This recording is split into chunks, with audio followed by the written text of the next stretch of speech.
Hello everybody and welcome to parksbros. It's Drew here, and we're officially into May of 2023, meaning summer's just around the corner, especially at Knott's Berry Farm.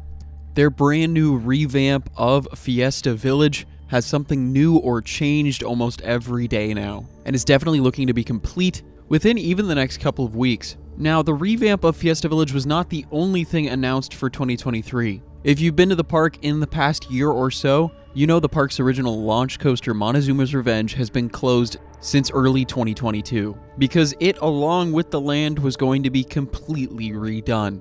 It got its official name and logo, and our first look was shown on the ride in the middle of last year, with MonteZOOma the Forbidden Fortress ready for summer of 2023. While we've seen tons of progress and change within all of the area of Fiesta Village, even with the old merry-go-round, the first attraction at the park itself, there has been little to no movement on MonteZOOma in what seems to be the past 6 months. The track to be removed was taken out within the first couple of months of the ride officially closing last year, and since then we've seen some structural changes to the spikes, some tarp going over what the launch track was, and the removal of the chandeliers in the station. That's about it. So my question is, what's going on with MonteZOOma the Forbidden Fortress?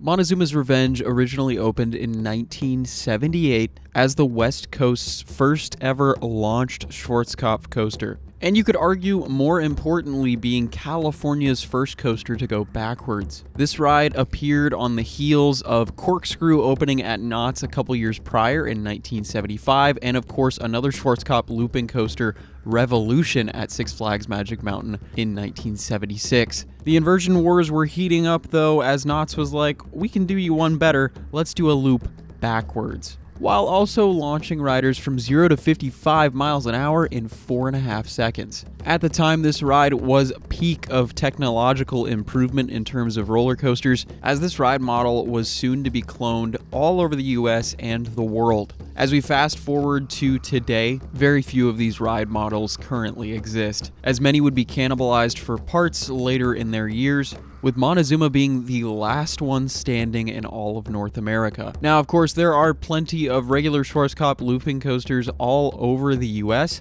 but none that had the flywheel launch system. A couple of these rides would transport to different parts of the world, including places like Brazil, but most would completely fade in their existence. And eventually in 2022, MonteZOOma met that same fate, or at least until it was announced that it was going to be completely redone. Now, we'll talk about the history of this ride more in a later time, or perhaps an earlier one. But let's head to Europe for the one example of one of these rides getting redone with a brand new launch as well as new trains, to maybe hopefully shed some light on what is going on with the new revamp now. At the park known as Walibi, Belgium, there is another one of these shuttle loop coasters that is still standing to this day. However, this ride came to a halt and was standing but not operating from the years of 2009 all the way to 2013. Why is that? Because it was getting a complete conversion to a new launch system as well as getting new trains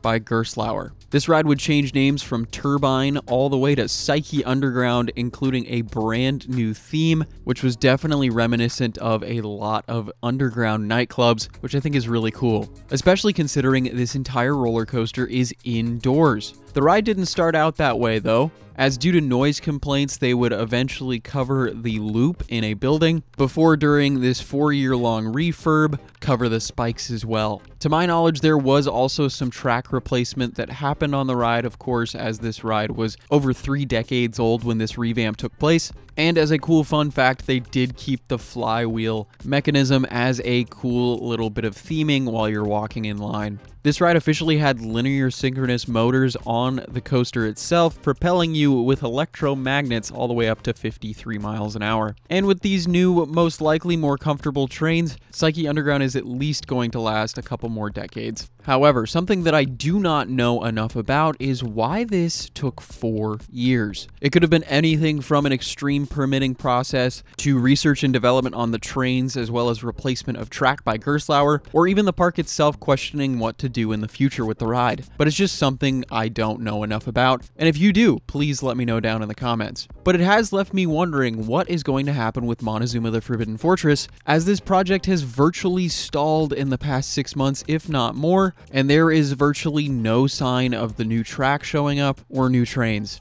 Now, of course, that may change fairly soon and would be absolutely incredible to see. But I think we all know that this ride is not reopening with the rest of Fiesta Village in the next month and a half or two. And as it was announced as of a few days ago, Fiesta Village has an official opening date of May 26th, while MonteZOOma was confirmed in the comments section by Knott themselves to not be opening this summer. Now, of course, not opening this summer means that there is, of course, that potential for it opening in the fall or winter seasons of this year, but I will say, based on Cedar Fair's spending habits this year, with cutting entertainment and adding fewer rides than were promised chain-wide, it wouldn't come as a total shock if they let this run over to next year. And to be honest, that might play into their favor, especially if Knott is trying to add something new each year. And of course, it could give another reason to renew your passes or buy a brand new pass for next year too. Now, we're not entirely sure on who is redoing this ride. A lot of speculation has been thrown out, of course, with Gerstlauer,